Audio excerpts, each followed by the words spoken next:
Our students are the future. How we advance innovation and impact and approach equity in their classrooms will determine how we thrive as a world community. The status quo just won't cut it. That's why we're here to break the grade. Hello, breakers and difference makers. I'm Josh Chernikoff, host of How I Broke That. I'm a two-time entrepreneur in the education space, and I've successfully exited both of those companies. I've experienced my fair share of breaks in my life, and I'm here to bring my signature approach to my new show, Breaking the Grade.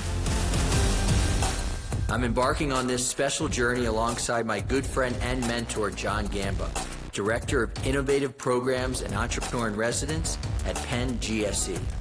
In our podcast, you'll hear from emerging business owners in the education space who are working to transform education as we know it.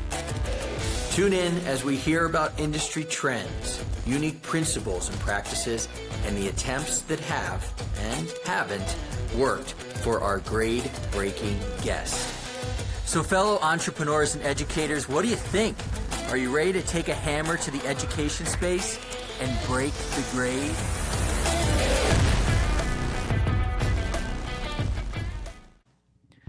Some conversations, they just hit differently, and this LinkedIn Live did. Back on August the 10th, I got to interview my friend, my colleague, sometimes my partner in crime at conferences, Jolene Levin. She's the founder of NorvaNivel. And what unfolded was one of the strongest LinkedIn Lives of the year. Jolene shared how she built a global education company. She sells amazing furniture, which scaled too fast, and then she got fired from the business that she started. But what made this a top LinkedIn Live wasn't just the story. Although the story was raw and it was real, it became a blueprint for how education founders and CEOs can rebuild credibility, can restart lead flow, and can reclaim influence after everything breaks. So as we rebrand Breaking the Grade, we're spotlighting some of these LinkedIn Lives that didn't just spark views, but they sparked transformation in our audience. Let's press play on this one. Welcome to Breaking the Grade.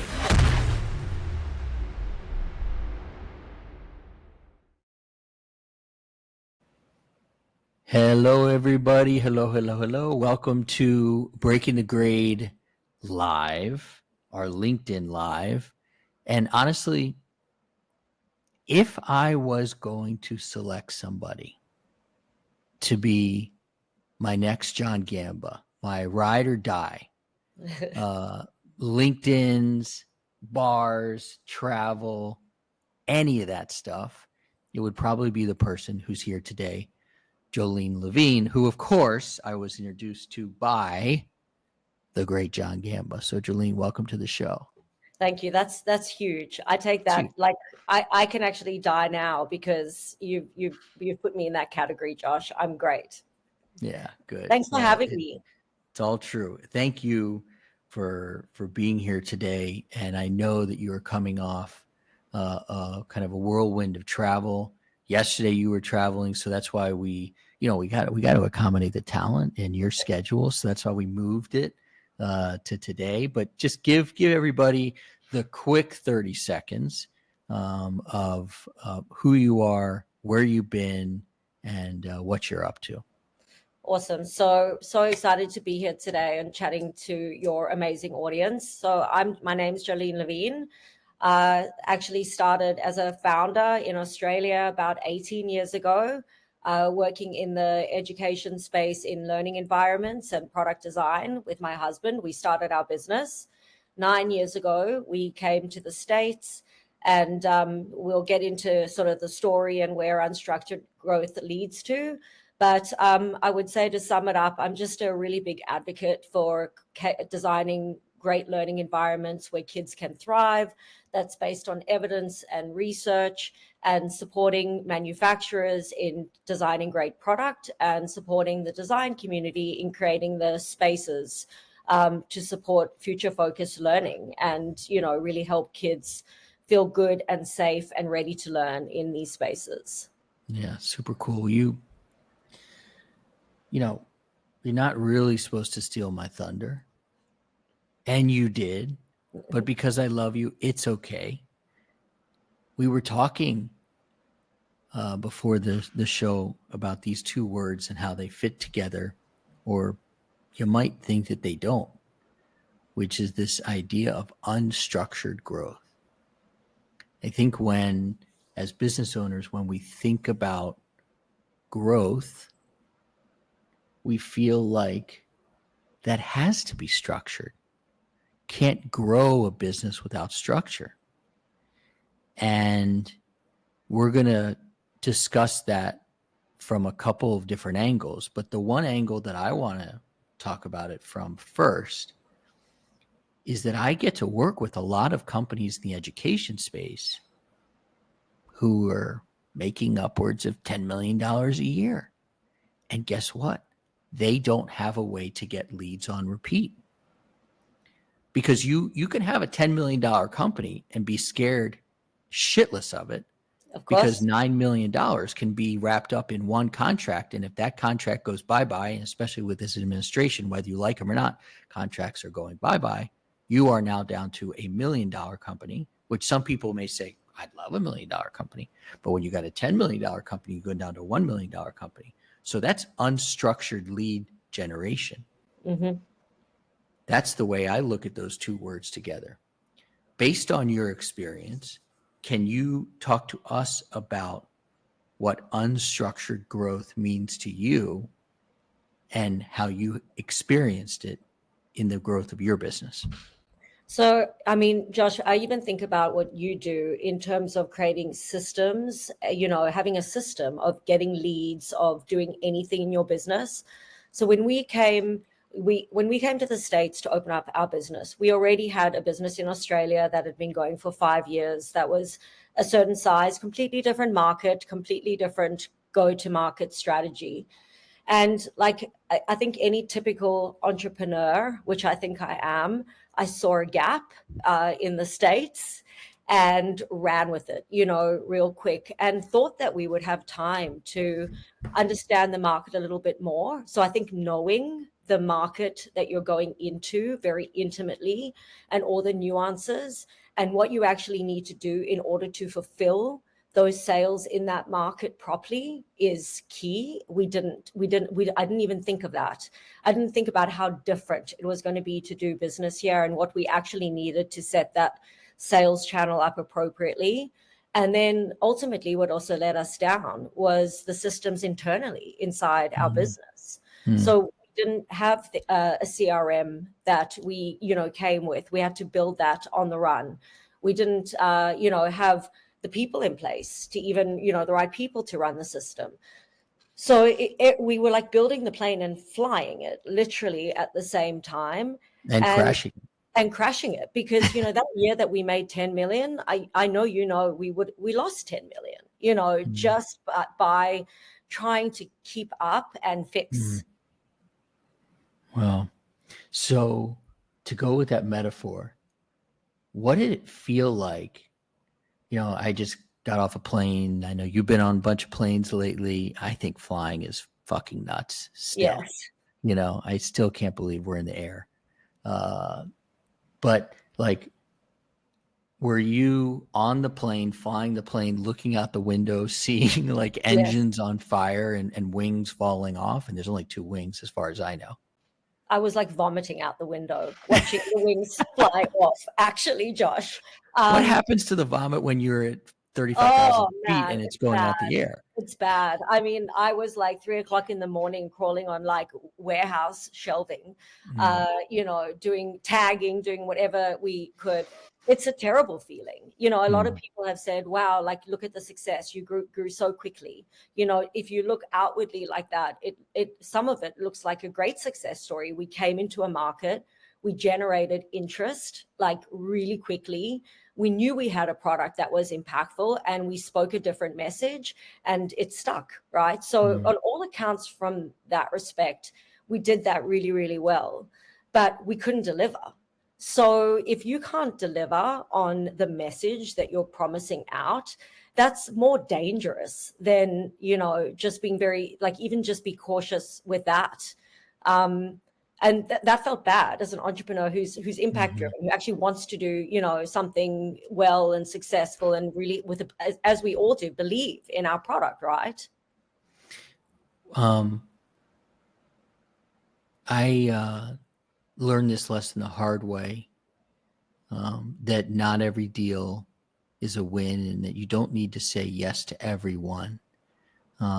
Did you have to learn that lesson the hard way too? Definitely had to learn the lesson, but that's I love that you've also brought that up, because I think that's also a strategic lesson Mm, in a business with any product you have, knowing your customers as well. Like, who are you and who are your customers? So if you have a limited sales force, which we did, I was the only sort of, one out there selling with dealers, but you got to you got to find what opportunities are right for you and your product mhm. and the way that you do things, and not kind of like kind of try and get to what's not going to be yours. So yeah, I Right. think that's so important. I think you and I have discussed this, and people who listen to this show know this. And I'll pause for a second. Anybody who is interested in kind of putting your name in the chat and your LinkedIn and asking a question, go for it. We're happy to always to hear from people, and we'll answer the questions that we can. Um, but people who do listen to this show know that I love to talk about this idea of window washing. And uh, if you are a window washer, you make your money, you make your living by window washing, and you look at two different buildings, and one of them has clean windows and one of them has dirty windows. In my opinion, and I think yours, you should really approach the building that has clean windows because they appreciate what you do. They love a clean window. They love that smell. They love that feeling. Mm, And in my second business, Flex Academies, um, I started off by approaching the wrong people. I was a window washer who went to people who had dirty windows.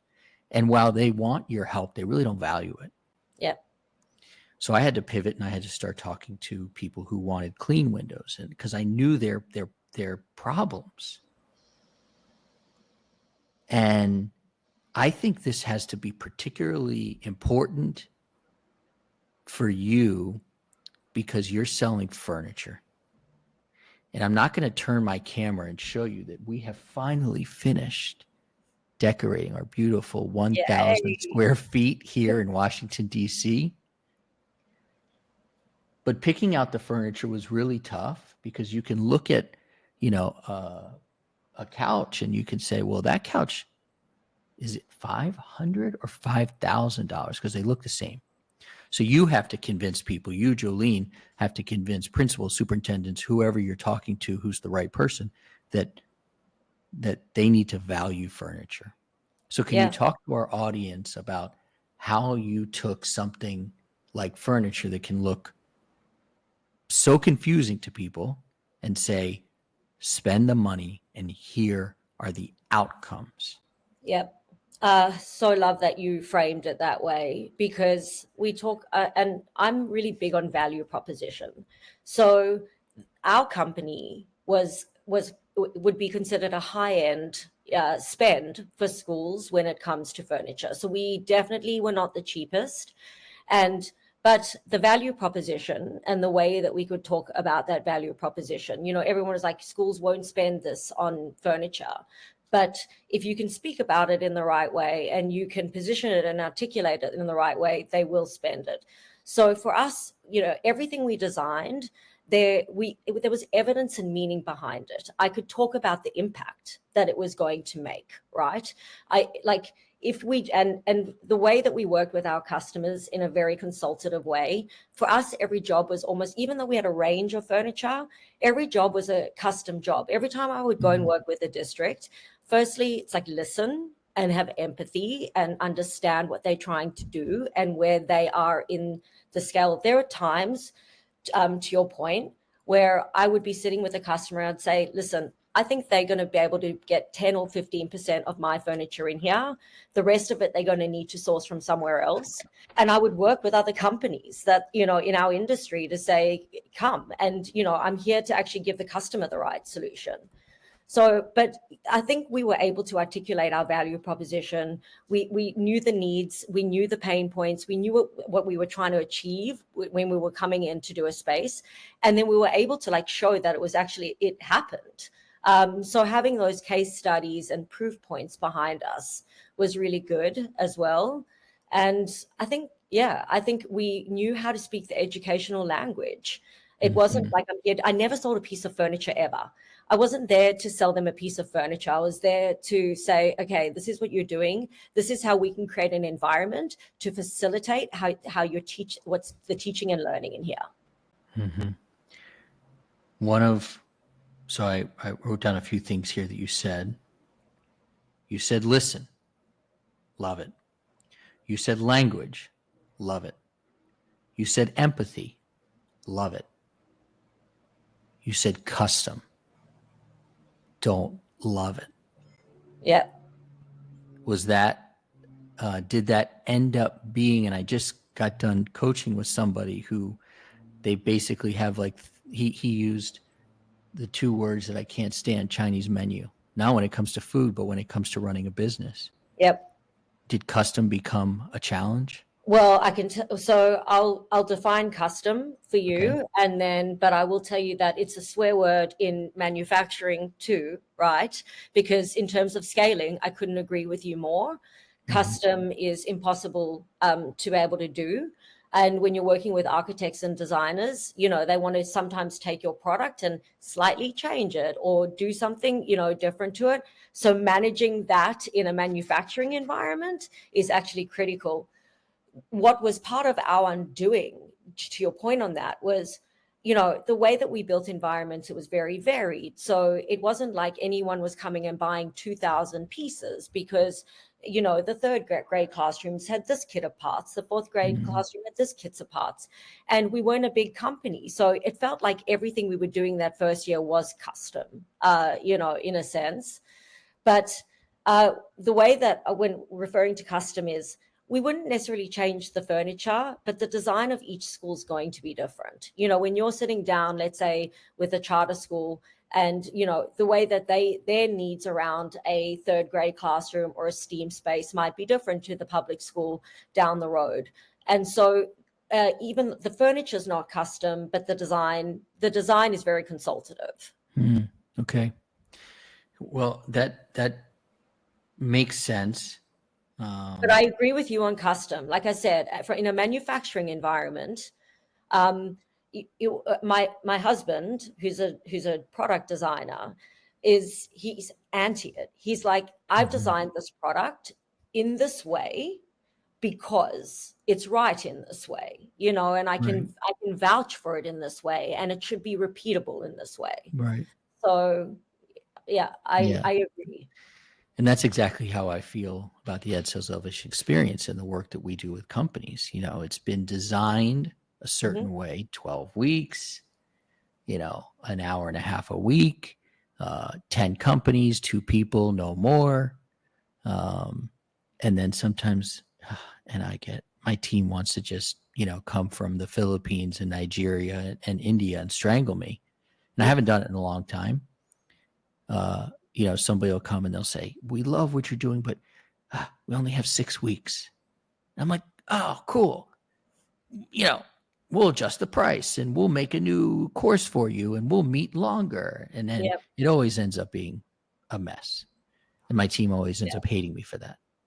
And I can vouch for it, because the minute we did things like that, we got ourselves into a deeper mess. So I completely agree with that. And that goes, I think, back to your point about picking your customers as well, right? So you've created this experience, and we created what we did based on a lot of research and a lot of understanding and our skill sets, that we could apply to design a product and spaces. And we know it works. And so, I think and so the customers where it doesn't work for them might not be the right customer. Yeah. I would take it one step further, and they are not the customer for you. And most likely, and I haven't necessarily thought about it this way, but most likely those people are really just a tire kicker and a time waster, because if they really trusted you, then they would say, you know what, I feel this way, but I trust you. Let's go forward with your way. And I think you would, I think, agree with me here. Definitely in the education space, it is very relationship driven. Definitely superintendents and leaders, when they're stepping out of the bounds and doing something different, and generally when they were bringing in, me or our company, it was different, right? They were transitioning from probably a lot of desks and chairs in a class to a different kind of toolkit in their environment. And when they're doing something different like that, they've got to be able to prove that it's going to work as well. They need the proof points. And that because they're going to answer for that change if it works or it doesn't work. And so one thing very early on, as an entrepreneur in our company, is I needed to know and be the expert. Like, I need to be able to provide them the confidence that I know what I'm talking about, that I've can link what we're doing to outcomes that are important to them. So that they could have the confidence to do something, to make changes too. Understood. So why don't you list for us the amount of things that can break when you get to $10 million and you're not ready? Because I think that this list is important for people to hear, because everybody wants to get to that next stage in their business. But if you get there too soon and you're not ready, it can all collapse. So can you list for us the amount of things that broke, probably including you, by getting to $10 million not the right way? Well, I'll probably start with the one that hurt the most is trust. We broke trust with our customers really quickly. They put a lot of initial trust in us because we were unknown, and we, came out of nowhere. And so they got behind us. And so we broke trust with, and that was probably the worst thing for me. That's what I think contributed to breaking me in the process as well. We broke our people internally also, because we didn't have systems. So we set everybody up to fail, inside our company as well, because we just couldn't, we didn't give them structures and systems and the right tools to work with. So coming in and not having, like, let's say, a proper CRM setup, our operational team and our logistics team, and the people were, we didn't give them the right tools to work with in order to be successful in their jobs. So, we broke them as well. We broke the people that we needed to actually execute. So those were I guess the two we broke ourselves. And then we ultimately, Josh, ended up, because we had no money, to be able to then carry on and get to the next level.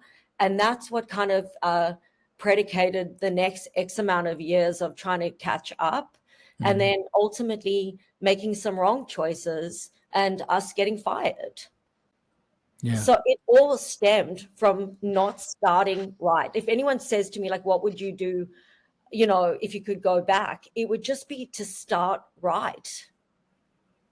You're such a thunder stealer, because that was going to, and I've never said that before, and it sounds ridiculous coming out of my mouth, but it's just how I felt.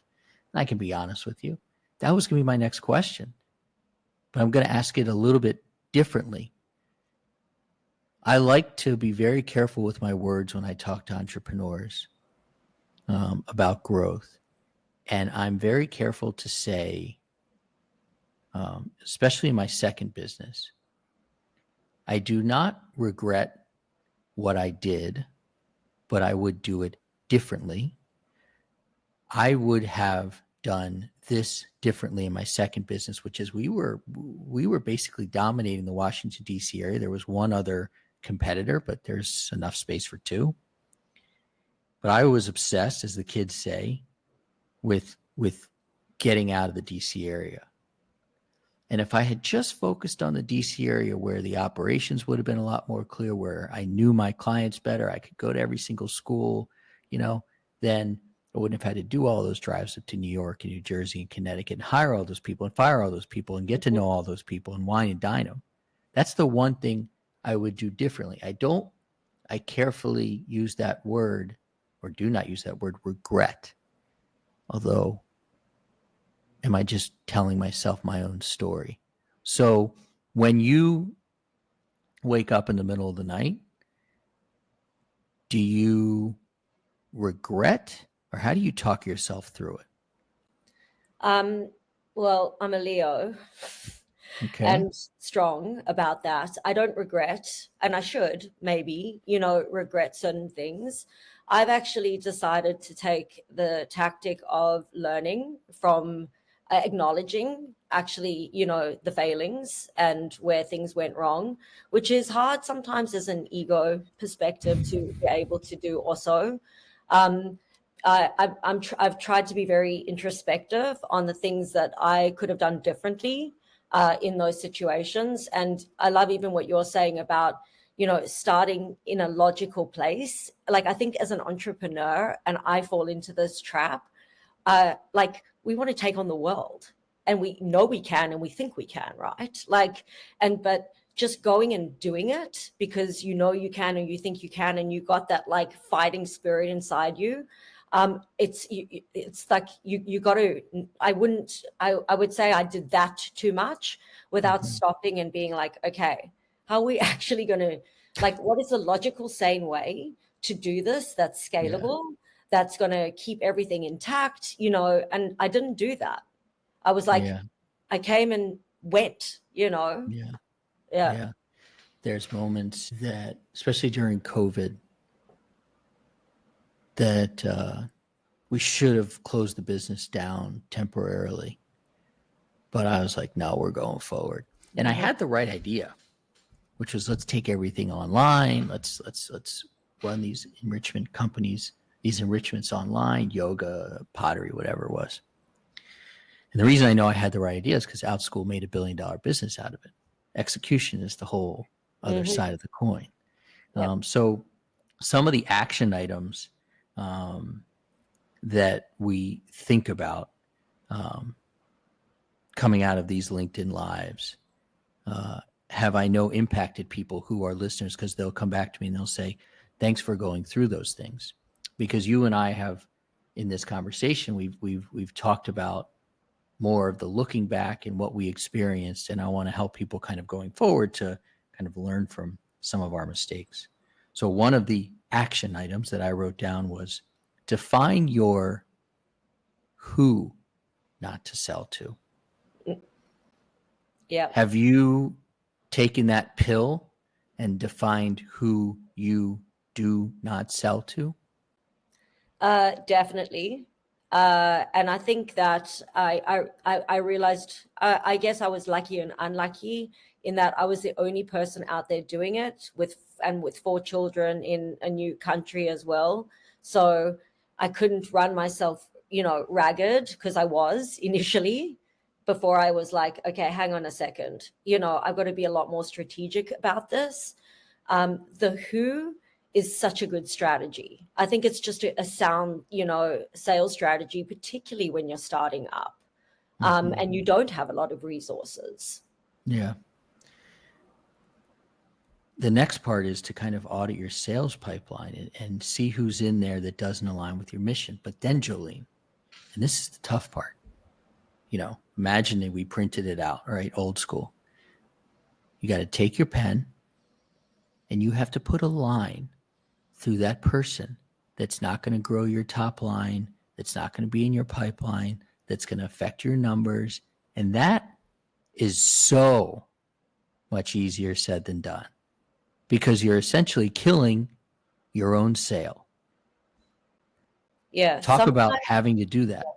Well, and like I also found, again, sometimes through the hard way, that top line number is almost fictitious, right? Unless that top line customer that oftentimes you spend the longest on, right, in terms of resources, trying to convince or trying to make happy. By the time it hits your bottom line, it's just a revenue figure. You've made nothing on it. Mm-hmm. So Yeah. I think that's what I've learned sometimes in that process as well. And then you've lost sight of the customers that you should be paying attention to. And fine. So let's talk. You mentioned revenue. That's one thing, as you get to the bottom line. But I want the audience to know that Jolene is a badass,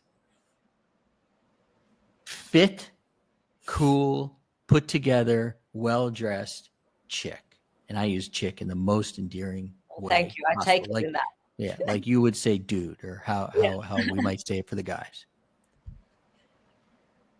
So can you talk to the people in our audience about how they take care of themselves?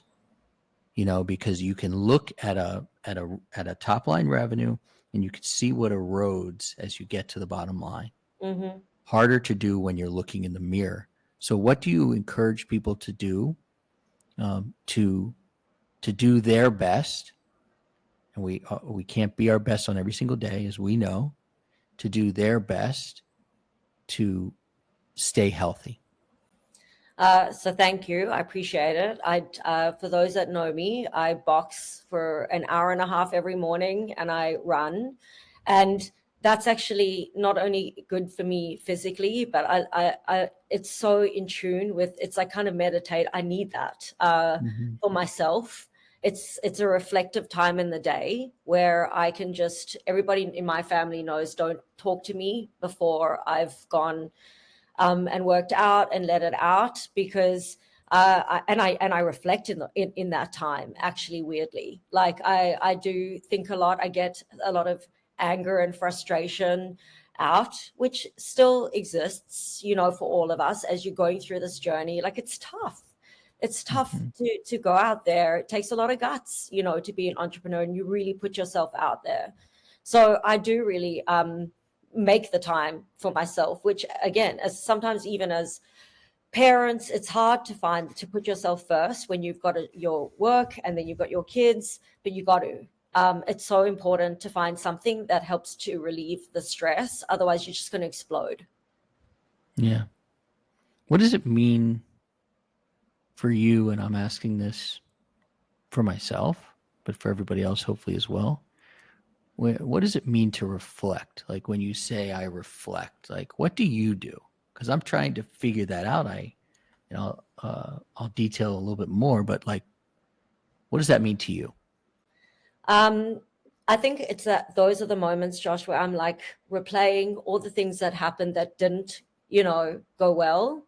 And it is like, if I could do this again or would do it again, how would I do it differently? And then a little bit, I think getting older is reflecting on myself and my actions in that, so that I can learn from it and not make those same mistakes again. The way, we're here to talk about the unhealthy way to scale and what can happen. And I'm like, happy to be openly vulnerable I don't think any founder really would like to say, to have our story, right? But I did come back from it. And I think it's because I'm reflective and because I was like, okay, I'm going to learn from this. It's not going to beat me. The mission is so strong. That doesn't change. We just got to find another way to do it. And I've got to learn from those mistakes. Otherwise, I'm just not going to grow from this. It's going to happen again. So one of the things we talk about is resilience. There's resilience.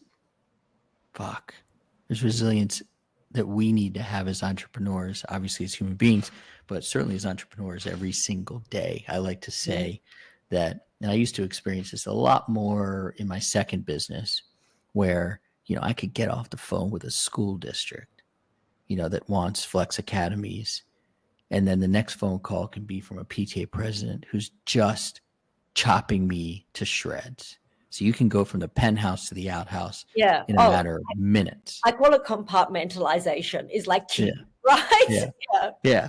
You're like, or it could be reversed. Like you're just getting killed. You pick that phone back up. You're like, hey, how are you? But you have to be resilient. You do. And so your business broke. You kept a mission alive. Yeah. Was that something that you planned for before, or is that something that you just had to deal with in the moment? Oh, in the moment, because I was blindsided. In my, it was bizarre because when that happened, all I'd known was that we were going to build this company, and then we were going to go to America, and then we were going to, take, and I had, for 18 years, my first child wrapped up this dream in that this was the mission. And interestingly, my husband, who's was a co-founder with me, always said to me, Jolene, at some point in time, you're more than this company. Like the mission is more than just this company. But I could never see that, right? And so now looking back, I always say to people, like, you never know, you might like your next story better.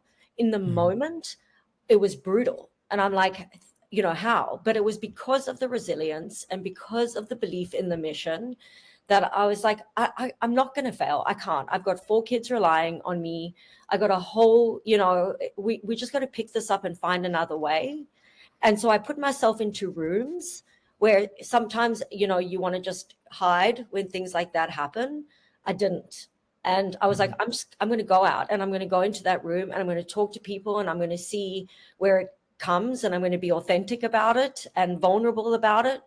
And I found that helped, to be able to do it. It helps I agree, to be authentic and vulnerable. I think sometimes it does rub people the wrong way. It is for some people, though, because as you know very well, and a lot of people in my audience know, I've tried to be very authentic and vulnerable about the passing of my father 2 months ago. And honestly, right after this call, this LinkedIn Live, we're actually going to the cemetery because we have to pick out the tombstone, because in our religion, Jolene, as you know, we have an unveiling one year from the passing, and tombstones take 8 months to create. So we have to kind of revisit this again. I wish, because I got fired too. Well, my business partners walked away from the business, which essentially was firing me as well. And I remember my wife was downstairs in our apartment in Capitol Hill, DC, Northeast DC, and she got a FedEx on a Saturday morning. Never forget that friggin' moment. I wish I could have been prepared for that. My father was sick 19 years ago. So I thought I was prepared for him to die on whenever, and it happened on June the 9th. I thought so. And this is what I've discussed in one of my more recent LinkedIn posts. I think because we are entrepreneurs that A, we plan, and B, when these things happen, we just know how to attack them, move forward, attack them, move forward, attack them, move forward. But getting fired, losing your business, losing your father, those things you can't prepare for. Yeah. Yes or no? No, you can't. And I wasn't prepared for it. And I didn't know how I would be, and react to it. But again, having good people around you makes a difference. So I think I always say, like, just like people like meeting you, Josh, you know what I'm saying? And even Gamba, when that Mhm. happened, uh, like I called him, straight away. And so it felt better to have also a network of people that I could also be vulnerable with that knew me too. Um, but, and I just think people like us we know, life hurts sometimes. It just does. It really does. Mm. And I think sometimes it's hard when you're like, again, an entrepreneur, you're probably tough. You, like you said, you get up and you face things. I think the hardest thing for us as entrepreneurs is actually sit back and feel that pain for a Yeah. minute and know that it's okay. I can actually feel like this today. It's normal. I don't have to fix it all the time. I can feel like this today and know that tomorrow you're going to wake up and be resilient again, because that's in our nature at the end. My dad's favorite saying was "Grow up, not down," and we were I with love my that. I love and that. yeah, it was. It's really wonderful to hear now. It was really shitty to hear when I was like 10 or 11 all the time. And my cousin Brett, who's like a brother to me, as we were talking about the tombstone, he's like, you should put that on the tombstone. I don't know if my family's going to go that route. We're more kind of on the simple route. But I think you make a really important point about having the right people around you.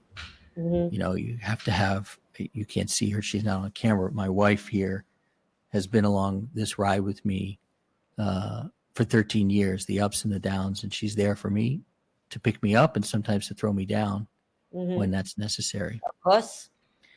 And when you have the right people around you, you can ride these waves even when the wave swallows you up.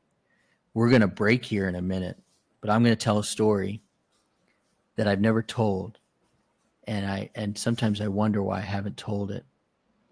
And it's about John, because he's such a good friend to you, and he's such a good friend to me, he's such a good friend to a lot of other people. Man, and at this point, he can't tell me I can't tell the story, so I'll just beg for forgiveness. John was there for me, of course, as my dad got sick and we were in the hospital, and we were on the fourth floor and in the ICU, and it was like Wednesday or Thursday of the week that we spent in the ICU. My dad died the following Monday, and I got a call from John, and I love the dude, but I wasn't able to pick up in the moment, and we're at Suburban Hospital in outside of DC, and I saw the call, and I couldn't pick up, and then it was a couple minutes later, he texted me, and he's like, I don't have the exact wording, but he said, go downstairs, look at, in the entrance of the hospital, it's this beautiful glass entrance, and there are 3 tables, and under the second, I cannot cry, under the second table, there's a tissue box. And under the tissue box is a letter. What? He's like, I dropped it off from Philly. I got to go to Massachusetts. Oh my gosh. Now you make me love him even more. And he was gone. And I'm like, what? You're what? So I went downstairs, and there was a yellow letter. Oh my gosh. And that yellow letter is in my suitcase, stays in my suitcase, and it travels with me. That's the type of people you need to have around you when you have $10 million and you then go broke. Yeah, no, 100%. And I hope that letter is a reminder to you as well of, having those people around in your life. That's a rich life, right? And unfortunately, like, I always think in the sadness of losing somebody you love, there's this joy of of, you know, being so sad to lose that person meant you were lucky enough to have that person in your life, because they made such an impact, you know, and were so important. And loss is just hard. And friends like that are hard to find. That's such an amazing story. I'm really glad you told that to everybody. That's such an amazing story. John's going to be pissed. I love it. Well, it's true though. You're right. When you're up high and down, it really is the people around you that can help get through the hard times, whether you're resilient or not, are still shitty, right? And tough. And there's grief and there's loss and there's all these things. But it really does help to have people in your corner. Yeah.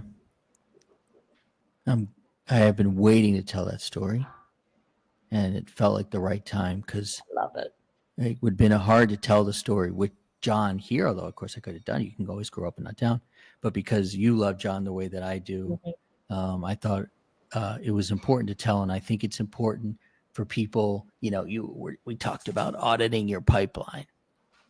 Audit your fucking personal relationship pipeline too, because shit is going to hit the fan. Yep. You know, you are going to get fired. You are going to lose that deal. You are going to lose that employee to your most fiercest competitor. Yep. And when you have the right people around you, you'll get through it. Maybe not as fast as one would like, because I would really like to get through this a little faster, but you will get through it. You will get through it. You will get through it. I think that's the message. And I believe that, Josh. I actually do. And I think that's what wakes me up and keeps me going, even in the roughest of times, is it's somebody once said to me when I was like in the thick of it, it's seasons. Life is seasons, full of seasons, right? And sometimes it's good seasons and sometimes it's bad seasons, but they do end. And, you know, the bad times do, you know, that season does come to a close, and the birds and the trees and the flowers will bloom again. And I believe that. Yeah. Alvin is on our team and is stepping in for Ken today. Ken's our usual producer, but Alvin wrote this title, and I wanted to literally read it out loud, which is your show note. From $10 million in sales to losing your company, what education founders learn the hard way about selling, scaling, and staying aligned. And I think we perfectly covered that today. And I appreciate you being vulnerable. I appreciate you really telling people the truth about the good, the bad, and the really ugly that can happen. And then how you got through it and how you handle it on a daily basis, which is really important, because we are a crazy bunch of people to start a business and think that we can succeed. Right. And then get knocked down and be like, no, I got this. Yeah. Over and over again. And to your point, at the end of the day, it's the people around you that are going to keep picking you back up. So thank you for being one of those people. You become a really fast friend, and I appreciate that. Well, and you know that I'm here for you. Oh, so much. And thank you so much for having me on. It's just so nice to have a chat like this to, as you said, a friend. So excited to be here and be able to share my story, and hopefully people can learn, you know, even from the hard parts. Yeah, they are hard. How can people get in touch with you so that they can connect with you, learn more, see how badass you really are? Well, I'm pretty easy to find on LinkedIn. And, you know, Josh, I'm also a massive advocate for women entrepreneurs. And so, you know, we try and you know, give fierce females who are out there doing things a voice in our community. So in our Bold Woman Collective. But I think most people can find me on LinkedIn for sure. Yeah, no, I love that you're this fierce advocate for women entrepreneurs. And the stories that you tell are phenomenal. So people should tune into your podcast. Jolene, I really appreciate you joining us. I mean, you're a busy person. You're the talent, you know, so you had to get off your plane and then come here. And so thank you for doing this. And I hope you have a wonderful weekend. I will tell you, because we have alluded to this, I will say an early Shabbat Shalom to you. And thank you too, and good luck for the next thing you've got to do today. Know that your people, feel your people around you, Josh, as you're doing this. I do. Thanks for listening, Breakers.